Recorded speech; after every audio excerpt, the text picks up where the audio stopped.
24 گھنٹوں سے زیادہ گزر گئے، سانحہ پیمز کی وجوہات کا پتہ نہ چل سکا۔ وزیر اعظم کی تحقیقاتی کمیٹی عبوری رپورٹ آج پیش کرے گی۔ قومی اسمبلی کی قائمہ کمیٹی برائے صحت کا ڈیوٹی ڈاکٹرز اور عملے کو معطل کرنے کا مطالبہ۔ وفاقی وزیر صحت مصطفیٰ کمال کو بھی مستعفی ہونے کا مشورہ۔ اسپتال کے دورے میں ڈاکٹر مہیش کمار نے کہا ایئر کنڈیشنر سے آگ لگنے کا بتایا گیا، اب پتہ چلا کہ اے سی تو کام ہی نہیں کر رہا تھا۔ سی سی ٹی وی سے بھی پتہ نہ چل سکا کہ آگ کیسے لگی۔ بظاہر لگ رہا ہے کہ نرسز کو بٹھا کر ایک بیان یاد کرا دیا گیا۔ واقعے کی خود تحقیقات کا بھی اعلان۔ غم سے نڈھال والدین کا بچوں کی شناخت کے لیے ڈی این اے کرانے کا مطالبہ۔ تحقیقات کے لیے اسلام آباد ہائی کورٹ میں جوڈیشل کمیشن بنانے کی درخواست دائر۔ ایگزیکٹو ڈائریکٹر پیمز کا استعفیٰ دینے سے انکار۔ اسپتال انتظامیہ نے اپنی تحقیقاتی کمیٹی بھی بنا دی۔ حکومت کا جاں بحق بچوں کے لواحقین کے لیے 50 لاکھ روپے فی کس امداد کا اعلان۔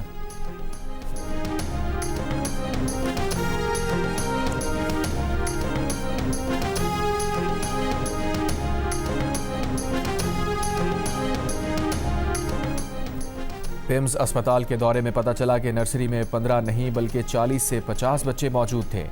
قومی اسمبلی کی قائمہ کمیٹی برائے صحت کے رکن ڈاکٹر شازیہ صوبیہ کی جیو نیوز کے پروگرام کیپٹل ٹاک میں گفتگو۔ سابق ایڈوکیٹ جنرل اسلام آباد جہانگیر چدون نے کہا کہ جوڈیشل کمیشن بنائے بغیر واقعے کی انکوائری مکمل نہیں ہو سکتی۔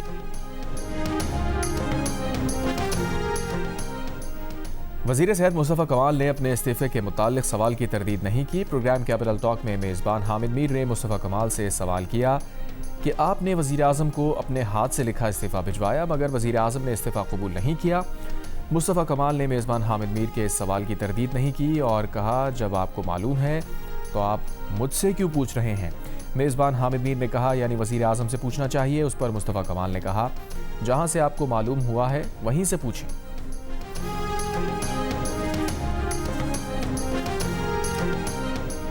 فیلڈ مارشل عاصم منیر کا دورہ ایران امریکی صدر ٹرمپ یا امریکہ کے خصوصی ایلچی کی حیثیت سے نہیں تھا۔ ترجمان دفتر خارجہ کی وضاحت، کہا فیلڈ مارشل کا دورہ ایران پاکستان کی جاری سفارتی کوششوں کے تناظر میں تھا۔ پاکستان کی کوششیں خطے میں امن و استحکام اور آبرائے ہرموز دوبارہ کھولنے کی راہ ہموار کرنے کے لیے ہے۔ پاکستان مثبت پیش رفت کے لیے پرامید ہے، تاہم حتمی فیصلہ متعلقہ فریقین ہی کریں گے۔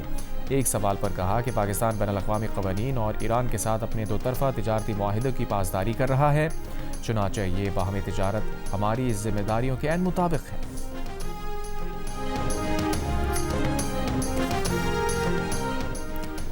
ثالثوں نے ہرموز کھولنے کی شرائط مانگی ہیں، فہرست تیار کی جا رہی ہے۔ ایرانی قومی سلامتی کونسل کے سربراہ محسن رضائی کی گفتگو، کہا شرائط میں خطے میں جنگ کا خاتمہ بھی شامل ہے۔ بتایا عمان کے ساتھ آبنائے ہرموز میں بحری گزرگاہ کے قیام پر اتفاق ہو گیا۔ گزرگاہ کا کچھ حصہ عمانی اور کچھ ایرانی سمندری حدود میں ہوگا۔ امریکہ نے شرائط مان لی تو جہاز مخصوص راستے سے ہرموز عبور کر سکیں گے۔ محسن رضائی نے ٹرمپ کے بیٹے کو قتل کرنے کی ایرانی سازش کے الزامات جھوٹ قرار دے دیے۔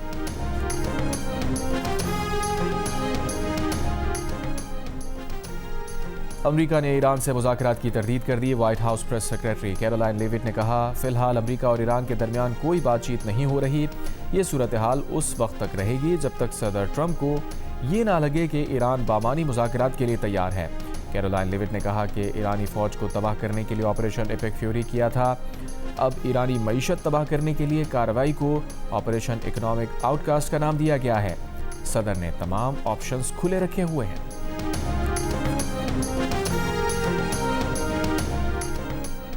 وزیر اعظم آزاد کشمیر کے انتخاب کے لیے قانون ساز اسمبلی کا اجلاس آج ہوگا۔ صدر نون لیگ نواز شریف نے بیرسٹر افتخار گیلانی کو وزیر اعظم آزاد جموں کشمیر کے لیے نامزد کیا ہے۔ بیرسٹر افتخار گیلانی ٹیکنوکریٹ نشست پر منتخب ہوئے تھے۔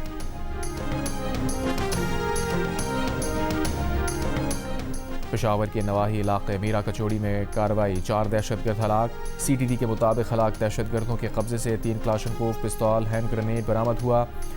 ہلاک دہشت گرد سید ولی سے ننگرہار افغانستان کا افغان مہاجر کارڈ برآمد۔ سید ولی پاکستان داخل ہونے والے 3 خودکش حملاوروں میں سے ایک ہو سکتا ہے۔ کینیڈا سے تجارتی جنگ چھیڑ کر امریکی صدر ٹرمپ نے نہر اونٹاریو کو نہر امریکہ کا نام دے دیا۔ صدارتی حکم نامے پر دستخط کر دیے۔ خلیج میکسیکو کا حوالہ دیتے ہوئے کہا خلیج اور نہر کا نام تو بدل دیا، اب سمندر کا نام بدلنا رہ گیا ہے، ممکن ہے بحر اوقیانوس اور بحر الکاہل کا نام ہی بدل دیں۔ کینیڈا کے وزیر اعظم مارک کارنی کا سخت رد عمل، کہا نہر انٹاریو کا نام امریکہ کے اعلان آزادی اور کینیڈا کی کنفیڈریشن سے بھی پرانا ہے، یہ ہمیشہ نہر انٹاریو ہی رہے گی۔ نیو یارک کے ڈیموکریٹک گورنر کیتھی ہوکل کا بھی صدر ٹرمپ کا حکم تسلیم کرنے سے انکار، کہا وہ نہر انٹاریو کا 400 برس پرانا نام نہیں بدلیں گی۔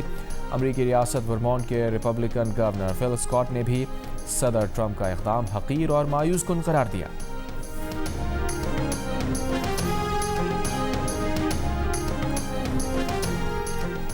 برطانیہ کے 3 بڑے ہوائی اڈوں پر سائبر حملہ، برطانوی میڈیا کے مطابق مانچسٹر، اسٹینسٹڈ اور ایسٹ مڈلینڈز ایئرپورٹس متاثر ہوئے۔ 87 لاکھ صارفین کے ای میلز، فون نمبرز، گاڑیوں کے رجسٹریشن اور پوسٹ کوڈ ہیکرز کے ہاتھ لگنے کا دعویٰ۔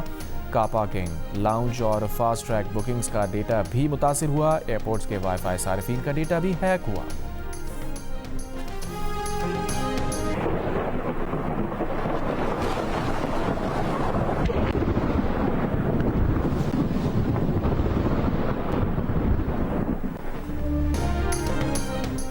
اور سعودی عرب کے مکہ ٹاور پر بجلی کڑکنے کی ویڈیو وائرل، ویڈیو میں آسمانی بجلی مکہ کے مشہور کلاک ٹاور کے اوپری حصے سے ٹکراتی دکھائی دیتی ہے۔ میر رضا کیس کے لیے قائم جوڈیشل کمیشن نے تحقیقات کا باقاعدہ آغاز کر دیا۔ میر رضا کے اہل خانہ اور وکیل جبران ناصر کو آج طلب کر لیا۔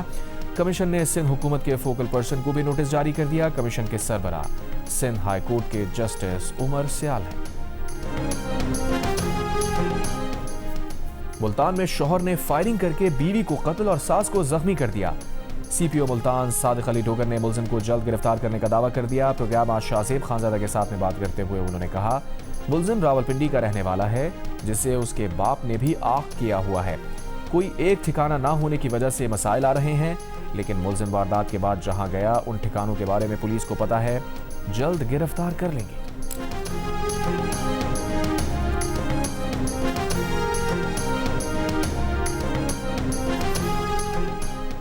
پاکستان اور برطانیہ کے درمیان تمام شعبوں میں تعاون بڑھانے پر اتفاق، نائب وزیر اعظم اسحاق ڈار کی برطانوی وزیر خارجہ سے لندن میں وفود کی سطح پر ملاقات میں برطانوی وزیر خارجہ نے مشرق وسطیٰ میں امن کے لیے پاکستان کے کردار کو سراہا۔